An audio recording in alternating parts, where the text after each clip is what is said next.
Recently, I revealed the 6 movies that I'm going to prioritise watching on my channel throughout spring, and one of those movies was The Other Lamb from 2019, a movie about an all-female cult led by a single man. And my question for this movie is this actually going to be a movie with a good message? Or is this going to be misogyny actually trying to mask itself as feminism? But if you don't know anything about The Other Lamb from 2019, let me quickly fill you in. The Other Lamb from 2019 is a revenge horror drama.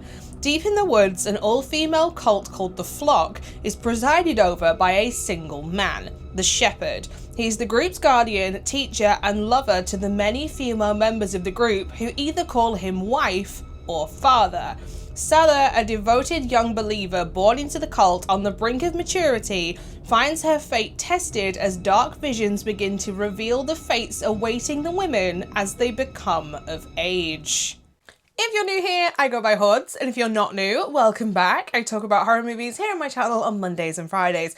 But as always, when it comes to watching movies that I have never seen before, I'm now going to go and watch The Other Lamb off camera. So that way, if you two decide that you want to watch this movie about an all-female cult, nothing will be spoiled for you, because nobody wants to watch a movie you've just watched somebody else watch from start to finish, and I keep it spoiler-free here on my channel because nobody, and I mean nobody, likes spoilers. I want you to think about what you've done. I need to start by prefacing that I am coming at this movie from the point of view of somebody who has a certain set of beliefs and opinions and morals, and where you stand in this current political climate will have an effect on how you watch this movie. And as I go through my review, which I'm going to try and keep as spoiler-free as possible, but there are things that I'm going to have to talk about, you will see what I mean. Ready, kid? I could write the plot for this movie on the back of a postage stamp, and while it is visually beautiful, it is a bare bones plot. Let me try and sum this up in just one sentence for you.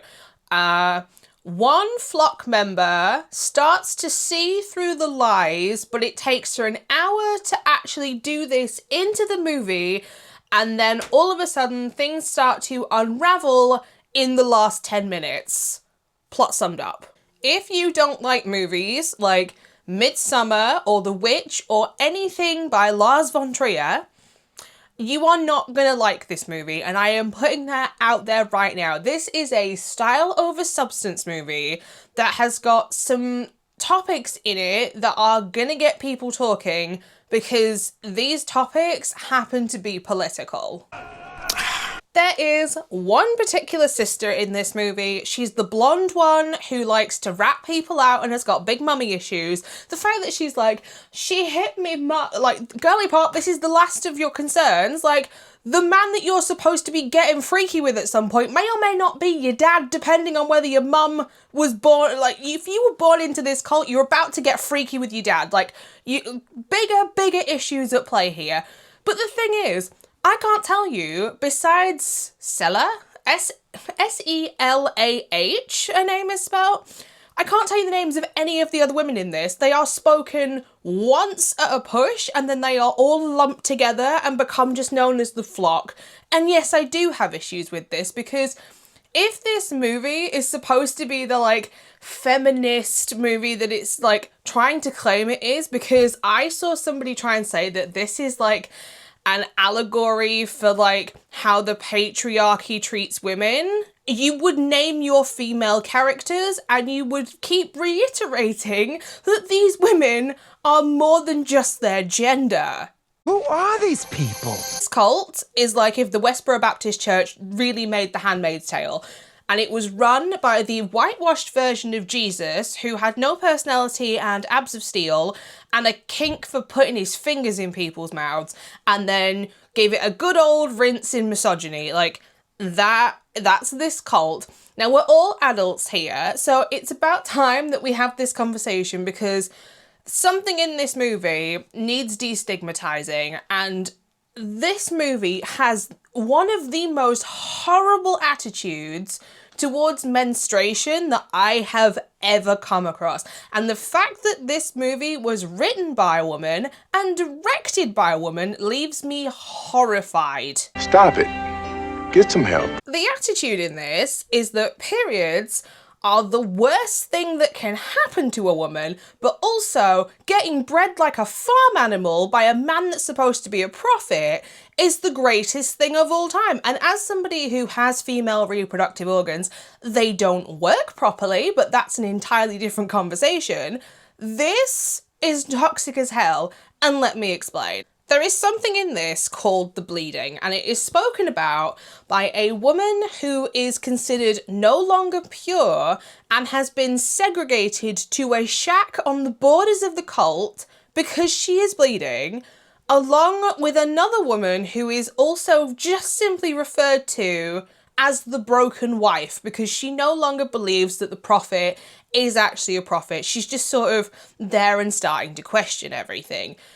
Now, I immediately thought this was going to be one of three things, and I hope that it isn't supposed to be the second or third thing that I thought this was going to be, because all of a sudden this gets a lot more sinister it is, but I seriously think that it's the third thing. The first option is that she has simply just got her first period and is no longer considered pure. The second is she may have possibly been essayed by the shepherd, and this is internal bleeding, because that can happen if someone gets too rough with you. And third, I think that this is the correct option, and I'll explain why this is horrific. I think that she's actually having a miscarriage, because directly after this scene, you see Zelda, whatever her name is, go to the sheep flock, and there is a sheep who has given birth early to an underdeveloped sheep, lamb. It's basically a fetus, and she simultaneously gets her period. And I think that this is a mirror to what is going on in the shed, and that is, no. I bring this up because it's just far too much of a coincidence that these two scenes happen back to back, and at the same time, Shepherd is trying to get as many of the new wives as he selects them. He basically selects a girl in blue who's called a sister and decides, this is my new wife now, I'm going to take 5 seconds to get freaky with her, try and get her pregnant, and then there'll be an influx of new baby lambs into the flock, which is what they call babies. Like, it's a whole different level of problematic. And then to top it off, to add to confusion, I still don't know if our main character, if that's her dad, because her mum joined the cult, she was born into the cult. Like, is she trying to get freaky with her dad? Like, this is a whole new level of weird. And if so, there is going to be a whole generation of children born with web feet and extra fingers. Shepherd is problematic on a whole different level, and his toxic masculinity is seen as like a godlike trait in this, and I wouldn't say that something was toxic masculinity if it wasn't. He is physically abusive, he is verbally abusive, he berates these women like something chronic. There is, slight spoiler, there is a scene where he picks a girl up and drags her by her hair after beating her legs and telling her to walk. Like, he is absolutely vile. Like, everything about him is rotten. I understand that you're supposed to think this way, but these women are so brainwashed in it. Is what's scary is there are actually men out there who act this way and think that this way is okay, and because the women in this are so brainwashed, they don't question anything to do with his leadership because they know that there is going to be repercussions. There's also toxic femininity in this as well, and I'm going to say it, any gender can be toxic. What makes it toxic is if it's a type of behaviour or a mindset that is damaging, whether that's mentally, physically, emotionally, to that person or the people that are around them that have to also experience this kind of behaviour. Shepherd's behaviour at the end of the movie, when everything sort of comes to a head, like I said, somebody says that this is like an allegory of the patriarchy and its attitude towards women, but it's really not. Like, to me, this comes across as like glorified domestic abuse, which is only stopped when one of the victims actually stands up for themselves and the flock mentality then kicks in. All I can say is if you are thinking of possibly watching this movie, if you are someone or know someone who has been in a physically, emotionally, verbally abusive relationship, seriously think before you watch this movie, because I think that what goes on in this movie could be potentially triggering to people who have been in this scenario. Scooby-Doo, take note. So while the plot is, yeah, that, visually, it is a beautiful movie, and I have to give props to that because it is shot really well. It's also acted really well, and there are occasional scenes in this where you see the women of this cult all come together and they sing together.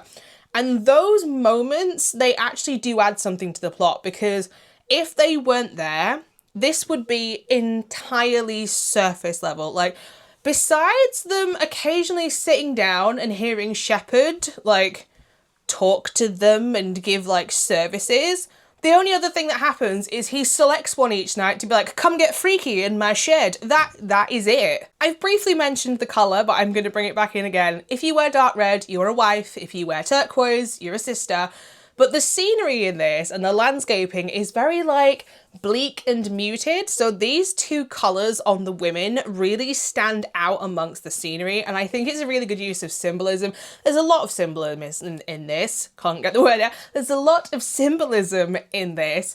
But I do question, what is the string about? Like, if you've seen this movie, when they first meet the cult, there is, like, string strung everywhere.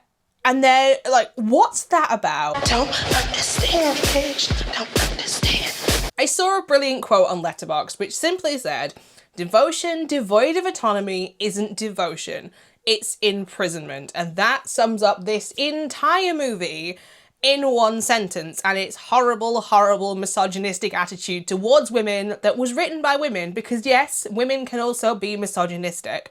And I don't care if my next statement offends people. I am someone who holds the belief that the only person who can make a decision for you about your autonomy is you, and you need to give people the information so that they can make these informed decisions. Otherwise, you find yourself in situations that you don't want to be in. I'm not saying everyone's going to join a cult, but you get my point.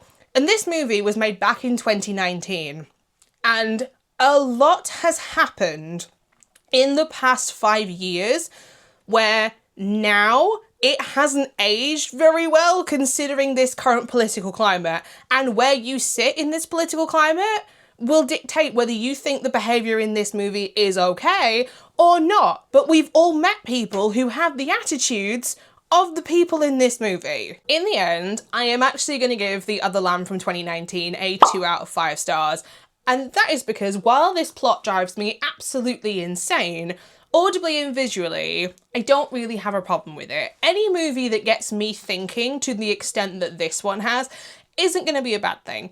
I obviously have my own morals and beliefs and opinions on things, but I am also somebody that thinks that, to an extent, you should be open to hearing viewpoints that differ from yours, as long as those viewpoints aren't, like, rooted in hate and oppression. I'm also going to throw in there, I don't think this is a horror movie. To me, this is a drama mystery, but it might also be the fact that I am far more desensitized to horror movies than most, so again, that could be up to personal interpretation. But my opinion isn't the only one that matters, which begs the question, should you personally watch The Other Lamb from 2019? If you like your horror movies flavoured with cults, style over substance, mountains and forests, coming of age story, string, or anything that is listed here, you may like The Other Lamb from 2019. So there you have it, my initial thoughts and my review for my first time watching The Other Lamb from 2019.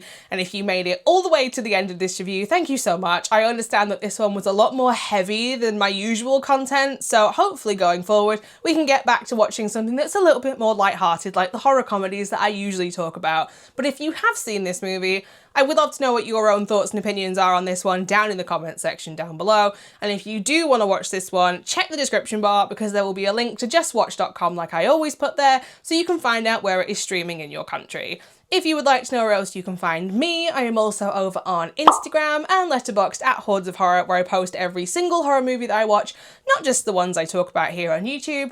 But speaking of YouTube, I'll be back on Monday with another solo movie review, and if all has gone well, in a recent video, I talked about up-and-coming movies that no one was talking about, and the very first movie on that list has finally been released. So I'll be watching Bloat from 2025, which is about a boy being possessed by a Japanese yokai called a kappa. So until next time, bye!